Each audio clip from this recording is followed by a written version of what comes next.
ሁኔታ ውስጥ ብሆን እኔን ቀድሞ ወደ ቤት መግባት አይወድም። ምንጊዜም እሱን ቀድሜ እቤት ገብቼ መጠበቅ አለብኝ።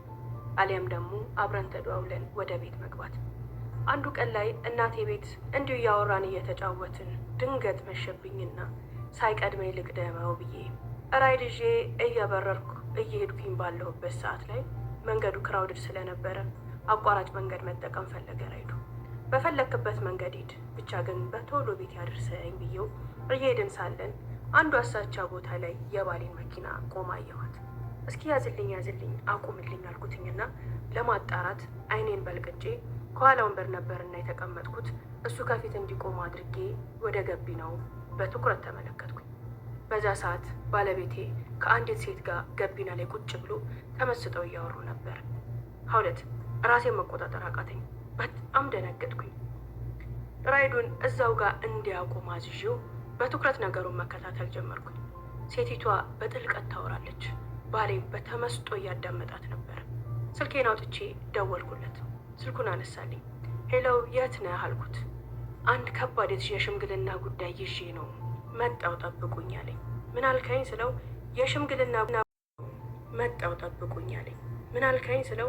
የሽምግልና ጉዳይ ላይ ነኝ፣ ቆይ እደውልልሻለሁ ብሎ ስልኩን ዘጋብኝ። ያኔ ደግሞ ድንጋጤና ፍርሃቴ እጥፍ ድርቡን ሆነ። ተንቀጠቀጥኩ። በጣም ፈራሁ። ሀውለት በህይወቴ እንደዛ ቀን ደንግጬ እንደዛ ቀን ራሴን መቆጣጠር አቅቶኝ ያውቅ። የኔን ሁኔታ ሲመለከት ባለ ራይዱ በጣም ደነገጠ። አንድ ነገር እንዳልሆነበት ተረጋጊ አለኝ። ሄጄ አንቄ ሊይዘው ፈለግኩኝ። ምንድን ነው ባልሽ ነው ሲለኝ አዎ ባለቤቴ ነው አልኩት። እሺ ተረጋጊ፣ አሁን እንሂድ ወይስ አለኝ። አይ ቆይ ቁም፣ መጨረሻውን ማየት ፈልጋለሁ ብዬ ቆምኩኝ። ሀውለት እዛው ጋር ቆሜ እያየሁት ከልጅቷ ጋር እያወራ ብቻ 1 ሰዓት ያህል ቆየን። በድጋሚ ደወልኩለት። አረ ቆይ አትደውይልኝ፣ ሽምግልና ላይ ነኝ፣ መጣሁኝ አልኩሽ አይደለም፣ ለምንድነው ደጋግመሽ ብትደውዩ ብሎ ስልኩን ዘጋ። ያኔ ደግሞ በቃ ሁሉ ነገር ግልጥ አለልኝ። ባሌ እያማገጠብኝ ነው ማለት ነው። ሀውለት እነዚህን ሀሳቦች ማሰብ በራሱ ሊያሳብደኝ ደረሰ። መጨረሻው ለማየት እንደነገርኩሽ ቆም ይቀረው። ከ1 ሰዓት በኋላ ይመስለኛል ያቺ ገቢና የነበረች ሴት ባሌን ተሰናብታ ከገቢና ስትወርድ፣ ያቺ ሴት የደረሰች እርጉዝ ነበረች።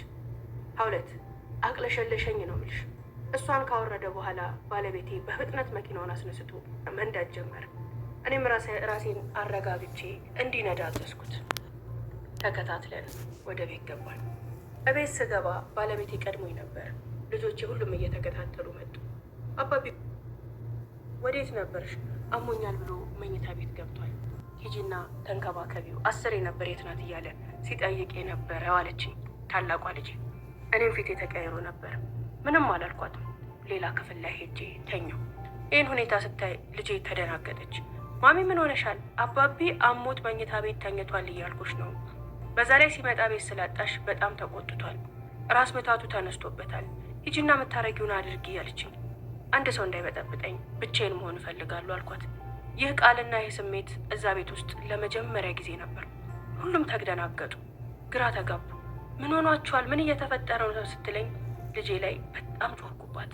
ደንግጣ ጥላኝ ወጣች። ባለቤቴ ከባድ የሆነ የማይግሬን ራስ ምታት አለበት፣ እንዲሁም ደግሞ ጨጓራ በሽታ። እነዚህ ህመሞች ሲነሱበት የቅርብ አካሚው ዶክተሩ እኔ ነኝ። አጠገቡ ሆኜ መብራቱን አጥፍቼ ድምፅ እንዲቀንሱ አድርጌ በባህላዊውም በዘመናዊውም እግሩን እያሻሸው ጸጉሩን እያሻሸው እንዲድን ምችለውን ሁሉ ጥረት አደርጋለሁ። ባለቤቴ አንገቱን ቀና አድርጎ በፍጥነት የሚሻለው እኔ አጠገቡ ሆኜ ስንከባከበው ብቻ ነው። የኔ እንክብካቤ ከዶክተርም ከሕክምናም በላይ ሲያድነው ኖሯል። ሀውለት ትዳራችን 20 ዓመታትን ዘልቆ ለትዳር የደረሱ ልጆችን ያፈራ ነው። እነዚህ በሽታዎች የሚነሱበት መቼና እንዴት እንደሆነ አውቃለሁ።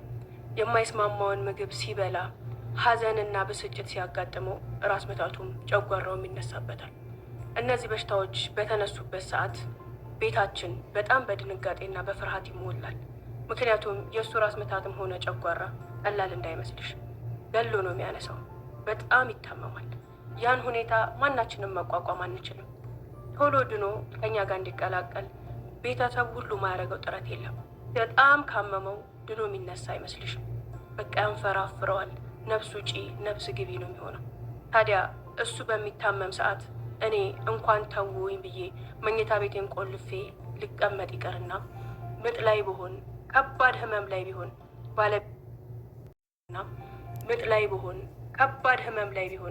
ባለቤቴን ካመመው የእኔን ሁሉን ህመም ወደ ጎን አድርጌ እሱን በመንከባከብና እሱን ትሪት በማድረግ እጠመዳለሁ። ባለቤቴ ጭንቀትና ብስጭት ህመሙን ስለሚያስነሳበት ቤት ውስጥ የፈለገ ብታመም የፈለገ ነገር ቢደርስብኝ እኔ እንደታመምኩ አይነገረው። የእኔ መታመም የእሱን ህመም ይቀሰቅስበታል።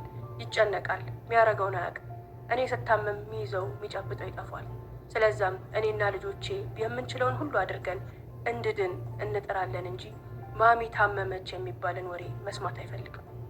ምንም ያህል ብጨነቅ ብናደድ ንዴቴንም ጭንቀቴንም ዋጥ አድርጌ ለባሌ ፈገግታዬን ብቻ ሳሳየ ኖርኩኝ ሴት ነኝ።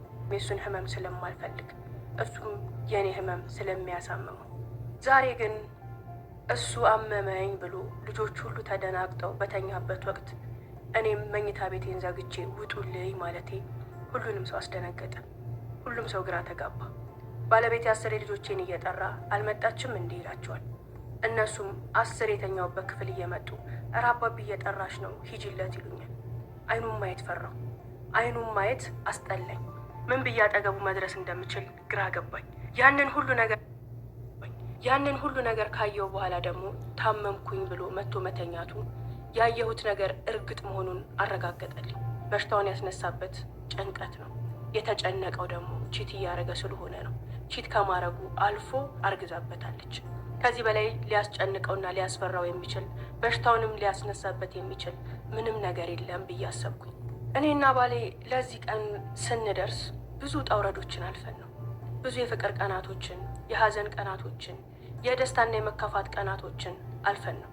በወጣትነት የትዳር ዘመናችን ላይ ተጣልተናል፣ ተደባድበናል፣ ተለያይተን ተገናኝተናል። ብቻ ተዩ የኔና እሱ ፍቅር የኔና እሱ ትዳር ይዘልቃል ሳይባል ዘልቆ እዚህ ደረሰ። እዚህ በመድረስ ውስጥ ግን እንደኔና እንደሱ የሚዋደድ የሚተዛዘን የሚፋቀር ሰው የለም ብዬ ደረቴን ነፍቼ ነበር የምናገረው። የሚገርምሽ ሀብለት ስለ ትዳሬ ስለ ባለቤቴ አንድም ቀን ጥሩም ሆነ መጥፎ ነገር ለቅርብም ለሩቅም ታዩ ሌላውን ለእናቴ አውርቼ አላውቅም። ከሁሉ በላይ ፈጣሪ ለእኔ የሰጠኝ ምድር ላይ ትልቁ ስጦታ ትዳሬ ነው፣ ባሌ ነው ብዬ አስብ ነበር። ባሌን በጣም ነው የምወደው። ደግ፣ መልካም፣